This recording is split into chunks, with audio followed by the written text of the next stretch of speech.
Data से तो आप सभी परिचित ही होंगे। जी हाँ, वही डेटा जो आपके मोबाइल में होता है, वही डेटा जो आपके लैपटॉप में होता है, वही डेटा जिसने हमारी आपकी दुनिया को बीते 2 दशकों में बदल कर रख दिया है। आज खास खबर में बात करेंगे इसी डेटा की और कैसे देश की संसद से भी इसी डेटा से जुड़ी कुछ कंपनियां डरती नहीं। हम आज आपको बताएंगे कि क्यों कंपनियों की पेशी संसद की समिति के सामने हो रही है और कंपनियां कैसे कैसे बहाने बना रही हैं, यहां तक कि संसद की समिति के आदेश को भी मानने से एक तरह से इनकार कर रही हैं। बात संसद के विशेषाधिकार हनन तक पहुंच गई है। लेकिन पहले जरा डेटा के बारे में थोड़ी बात कर ली जाए। डेटा शब्द लैटिन भाषा से उत्पन्न हुआ है जिसका अर्थ है जो कुछ भी दिया जाए, anything that is given. Data हमारी दुनिया का चेहरा बदल रहा है। यह एक बीमारी का इलाज करने, कंपनी के रेवेन्यू को बढ़ावा देने, एक इमारत को और बेहतर बनाने और टारगेट ऑडियंस और विज्ञापनों से जुड़े स्टडीज का हिस्सा हो सकता है। डेटा किसी भी तरह की इंफॉर्मेशन है जो कंप्यूटर मेमोरी में स्टोर है। अब यह कंप्यूटर आपका लैपटॉप भी हो सकता है, डेस्कटॉप भी और आपका मोबाइल भी। इस इंफॉर्मेशन को भविष्य के उद्देश्य के लिए किसी वेबसाइट, एप्लीकेशन या किसी अन्य क्लाइंट के लिए स्टोर किया जा सकता है। सबसे आम इंफॉर्मेशन यूजर्स इंफॉर्मेशन है, जैसे एड्रेस और बैंकिंग इंफॉर्मेशन के रूप में यूजर्स की जानकारी। पर्सनल डेटा कुछ भी हो सकता है जो आपके लिए बहुत खास होता है। इसमें आपकी डेमोग्राफी से जुड़ी बातें, आपकी लोकेशन, आपका ईमेल एड्रेस और अन्य पहचान के इंपॉर्टेंट फैक्टर्स शामिल होते हैं।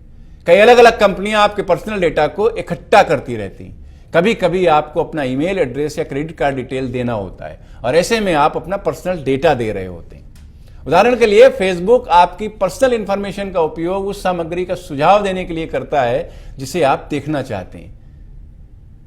पर्सनल डेटा कई बार अन्य कंपनियों को बेचा भी जाता है, ज्यादातर विज्ञापन और कॉम्पिटिटिव रिसर्च उद्देश्यों के लिए। उन तरीकों से टारगेट एड्स और कंपनी के कंटेंट को दिखाया जाता है जिनके बारे में आपने कभी सुना भी नहीं होता है। हम सभी फेसबुक और इंस्टाग्राम जैसे social websites, e commerce website जैसे अमेजन और स्नैपडील और HDFC जैसी बैंकिंग वेबसाइट से भी परिचित हैं। इन सभी वेबसाइटों में भारी मात्रा में डेटा स्टोर होता है। हमारी आपकी बहुत निजी जानकारी स्टोर होती है। जब कोई भी चीज इतनी व्यापक हो तो उसमें खतरा होने की संभावना बढ़ जाती है। इसी डेटा की सुरक्षा के लिए कानून की जरूरत पड़ रही है। डेटा प्रोटेक्शन बिल से जुड़ी एक संसदीय समिति है जिसने डेटा यूज करने वाली सोशल और ई कॉमर्स साइट्स को बीते हफ्ते तलब किया था। संसद की इस समिति के समक्ष अमेजन ने पेश होने से इनकार कर दिया। यह कंपनी की ढिठाई है कि वह भारत की संसद को भी हल्के में ले रही। उसने कहा कि देश में हमारा कोई प्रतिनिधि ही नहीं है, यानी इतना बड़ा बिजनेस कर रही है अमेजन भारत में और उसका कोई प्रतिनिधि यहां मौजूद नहीं है। जरा देखिए यह रिपोर्ट और समझिए पूरा मामला।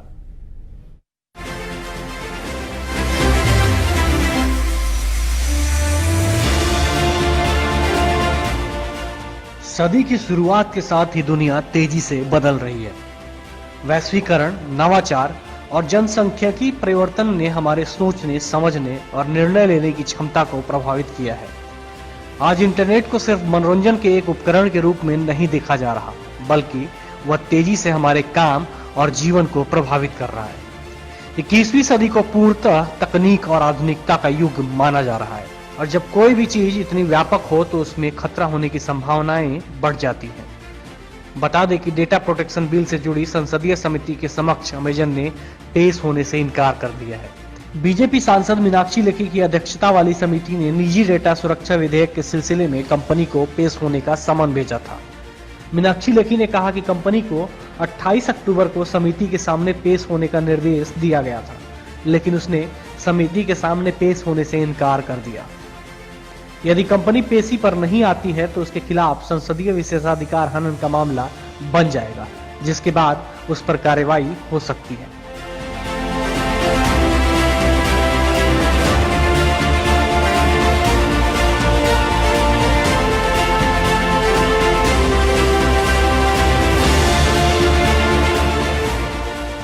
लेखी ने चेतावनी दी कि यदि कंपनी समिति के सामने पेश नहीं हुई तो उसके खिलाफ सख्त कार्रवाई के लिए सरकार से सिफारिश की जाएगी। यह सिफारिश अमेजन की ओर से भारत में किए जा रहे ऑनलाइन बिजनेस पर रोक लगाने के संबंध में होगी, यानी कि कंपनी के भारत में व्यापार करने पर आंशिक या पूर्ण प्रतिबंध की कार्रवाई हो सकती है। अमेजन के प्रतिनिधियों को पर्सनल डेटा प्रोटेक्शन बिल 2019 से जुड़ी संयुक्त संसदीय समिति के समक्ष पेश होना था। संसदीय समिति ने एकमत से यह राय बनाई कि अगर अमेजन के प्रतिनिधि आगे पेश नहीं होते हैं तो उनकी गैर मौजूदगी को गंभीरता से लिया जाएगा। संसद के सूत्रों ने कहा कि इसको लेकर अमेजन के खिलाफ कार्रवाई भी की जा सकती है। अमेजन ने लिखित में समिति के सामने 2 कारण रखे हैं।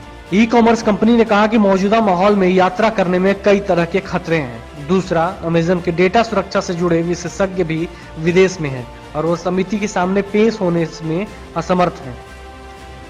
पर्सनल डाटा प्रोटेक्शन बिल 2019 की समीक्षा कर रही संसद की संयुक्त समिति ने अब ये तय किया है कि अगर अमेजन के प्रतिनिधि पेश नहीं हुए तो उसे संसद की गरिमा का उल्लंघन माना जाएगा। बता दें कि इससे पहले संसद की संयुक्त समिति ने डेटा और निजता की रक्षा के मुद्दे पर फेसबुक और ट्विटर को समन जारी कर अपने समक्ष पेश होने को कहा था। भारत सरकार ने देश का गलत मानचित्र पेश करने और लेह की भौगोलिक स्थिति चीन में दिखाने को लेकर ट्विटर को सख्त चेतावनी दी थी। सरकार ने कहा है कि देश की संप्रभुता और अखंडता का अनादर कतई स्वीकार नहीं है। इलेक्ट्रॉनिक्स और सूचना प्रौद्योगिकी मंत्रालय के सचिव अजय साहनी ने इस बारे में ट्विटर के मुख्य कार्यकारी अधिकारी जैक डोर्सी को कड़े शब्दों में एक पत्र लिखा था। पत्र में उन्होंने देश की संवेदनाओं का सम्मान करने को कहा है। केंद्र शासित प्रदेश लद्दाख में लेह स्थित युद्ध स्मारक हॉल ऑफ फेम से सीधा प्रसारण में लोकेशन के साथ ट्वीट में इसे Jammu Kashmir People's Republic of China का हिस्सा बता दिया था। इसके बाद ट्विटर को सोशल मीडिया का उपयोग करने वालों से तीखी प्रतिक्रिया और आलोचना का सामना करना पड़ा था।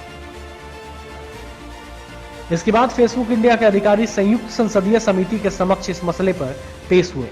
डेटा प्रोटेक्शन बिल पर अपना पक्ष रखने को लेकर यह बैठक 2 घंटे तक चली। बैठक में फेसबुक इंडिया का प्रतिनिधित्व पॉलिसी हेड अंकी दास और बिजनेस हेड अजीत मोहन ने किया।